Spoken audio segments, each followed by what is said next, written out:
भारत का म्यांमार के बाकी गिरोहों के साथ गंदा सौदा, जिसके तहत वो रेयर अर्थ के नमूने हासिल करने के लिए कोशिश कर रहा है, दरअसल सिफारतकारी के लिबादे में डकैती है।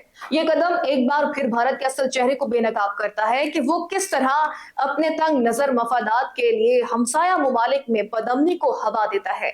ये कोई नई बात नहीं है। श्रीलंका में भारत ने तमिल टाइगर्स को हथियार दिए, उन्हें सहारा दिया और बाद में उन्हीं के खिलाफ ऑपरेशन किया। नतीजा ये निकला कि दिहाइयों तक खून बहता रहा। नेपाल में भारत ने धड़ेबंदी को हवा दी, कमजोर हुकूमतें पैदा की और खुद बादशाह अगर बनने की कोशिश की। बांग्लादेश में उसने अस्करियत पसंदों के साथ खेल खेल कर ढाका को अपने शिकंजे में रखने की कोशिश की और अब म्यांमार में भारत खुलेआम बागी गिरोहों को खुश करके वहां की खुद मुख्तारी और अमन को पामाल कर रहा है। ये सब कुछ किसी शराकतदारी या हमसायगी के जज्बे के लिए नहीं, बल्कि सिर्फ और सिर्फ लूट मार के लिए है। भारत अपने खिते में अमन पर नहीं बल्कि इंतशार पर जिंदा है। जहां उसे फायदा हो वहां ये बगावत को बढ़ाता है, जहां उसके मफाद हो वहां मईशतों को डुबाता है और जहां चाहे अमन को सबूताश कर देता है। म्यांमार की मिसाल उसकी ताजा तरीन हरकत है, जहां वो नायाब मादनियात के चंद नमूनों के लिए एक पूरे मुल्क को अदम इस्तेहकाम की तरफ धकेल रहा है।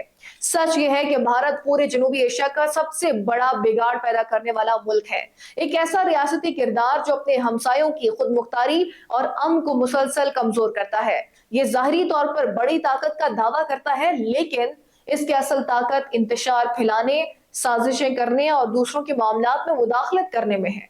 भारत की हरकतें इस बात का सबूत है कि वो ना तो अमन का ख्वाह है और ना ही तरक्की का, बल्कि इसकी असल पहचान खिते में बदअमनी, मुनाफकत और इस्तेमारी तर्ज अमल है। म्यांमार में इसका किरदार इस लंबी तारीख का एक और बाब है जो ये जाहिर करता है कि भारत अपने मफाद के लिए कभी भी दूसरों के खून और अमन को कुर्बान करने से नहीं हिचकिचाता। नाज़रीन, आज के व्लॉग से इतना ही। मजीद ऐसे व्लॉग्स देखने के लिए आप देखते रहे विजन पॉइंट। अपना ख्याल रखिएगा। अल्लाह ने के बाद।